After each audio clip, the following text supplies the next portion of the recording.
everyone. Welcome to the Delivery Driver Pit Stop. My name is Michael. I'm your hefty host. We're getting less hefty every day. I hope everybody's having a great Wednesday. Hump Day, if anybody remembers that commercial. And I hope it will be a good day for you. Today I'm going to discuss a story that was discussed a few days ago by a couple other creators, and they gave their review on it. And a lot of people were not happy about this story. A lot of drivers were not happy about this story. I was going to do the story then, but I decided I should wait a few days, see how the public takes it in. I wanted to ruminate on it a bit and, work out in my head the pros and cons, if there are any pros, and give my opinion on it and what I see from the announcement from Uber. Now, this comes from Bloomberg Television. And it's in regards to Uber, and it says Uber warns in IPO filing that drivers will be even less happy. So when you dig down, you drill down into the story. Uber, when they file their, through their IPO prospectus,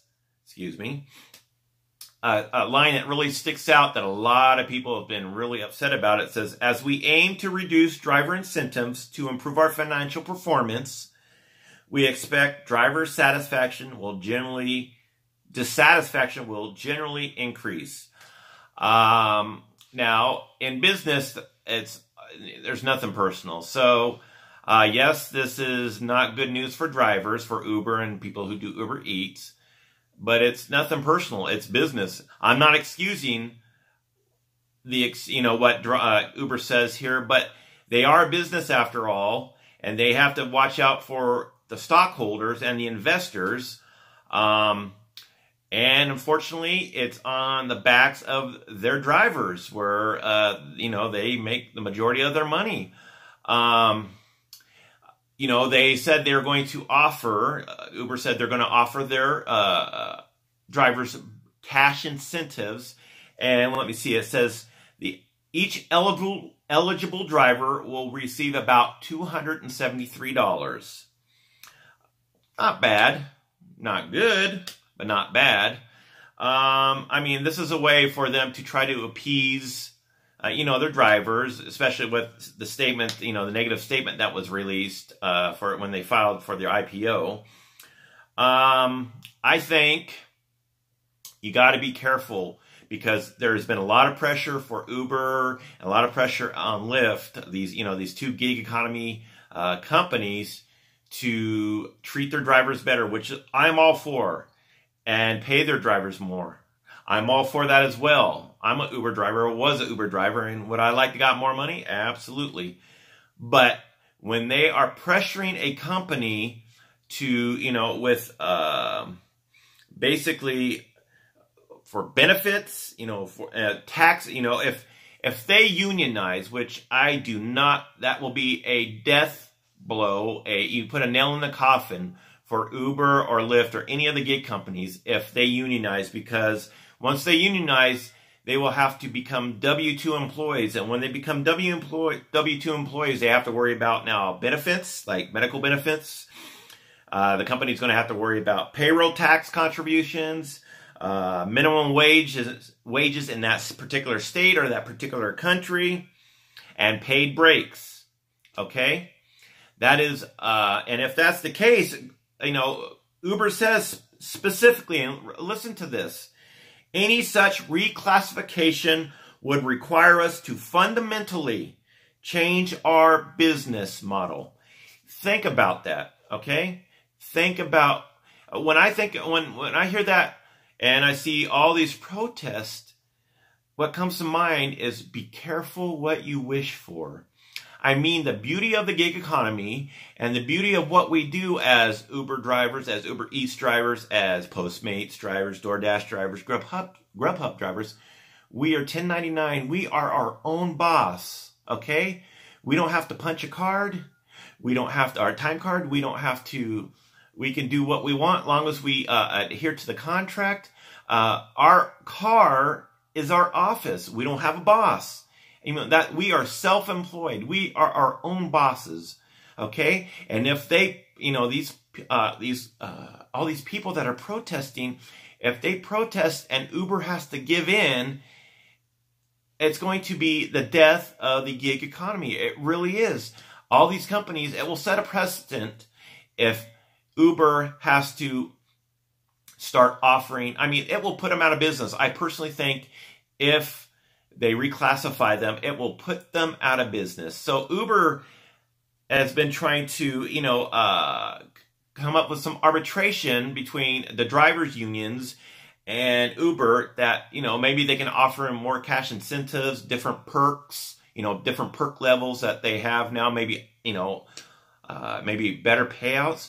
But to go from the 1099 and completely make them reclassify, and reclassify their business model, change their business model, is a death blow to the gig economy. Lyft, shortly after this happened, said said they are warning of the same thing when they filed for their IPO last month.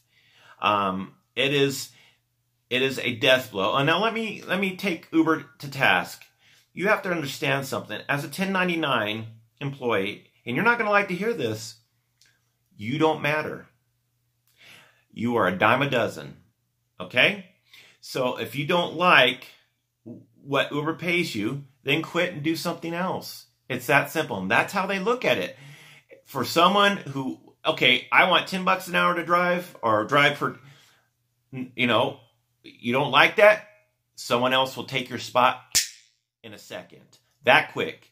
And if it gets that bad, what they do is, someone will always take a job for less than what you get paid. And that's what drove many companies, not Uber now, but many companies in the United States to send their customer service overseas to India, to Bangladesh, to Vietnam, to the Philippines. Because, I mean, the pay model for many countries, I mean, the labor laws, excuse me, I couldn't think. The labor laws are so incredibly strict. I mean, they take a lot of their business and say, forget this. It's not worth a headache. We're going to send it overseas. And how many thousands of people has lost their jobs? I'm a victim of a job loss because my job was outsourced to India. I'm a victim of it. Okay? So it affects me directly. It sucked. It devastated me. But you have to try to balance what's good for the company and what's good for the driver. And if these, all these protests keep up, they're going to force these companies to shut down and move away, or completely close down in less friendly countries and states, because it's not worth it, and it's not worth a hassle to them. So, and then what happens when these companies, shut down, they shutter and leave because of the pressure? Now no one has a job, okay? Now you spite your nose, I don't even know the saying anymore. Spite your nose, whatever your face, I don't know. But you understand what I mean. It's a horrible idea that these, all these people are protesting Uber. I understand why they're doing it, but they have to think long term, okay? Uber does not like you. Lyft does not like you. They owe you nothing, okay? And that sucks because you're 1099. You're a dime a dozen, and that sucks. But you either have to play within their rules or look elsewhere for work. It does nobody any good to complain. Let's say you go into a job and you know what you're expecting when you get in a job, but heck, when you get in, I knew what I was expecting, but screw it. I'm going to punish the company because I think I'm worth more. Absolutely, I get that. But you have to balance the good with the bad, and it's not. If these companies go W-2 and no more 1099s, many of will close, many people will lose their job, and the gig economy as we know it will be no more. It's just that simple, guys. That's my take on it. A lot of people probably won't like me saying it. A lot of people will probably say I'm a shill. I'm not a shill. For any company, okay? But you have to look at it from a business point of view as well as a driver's point of view. We all want to make money. Everybody wants to make money.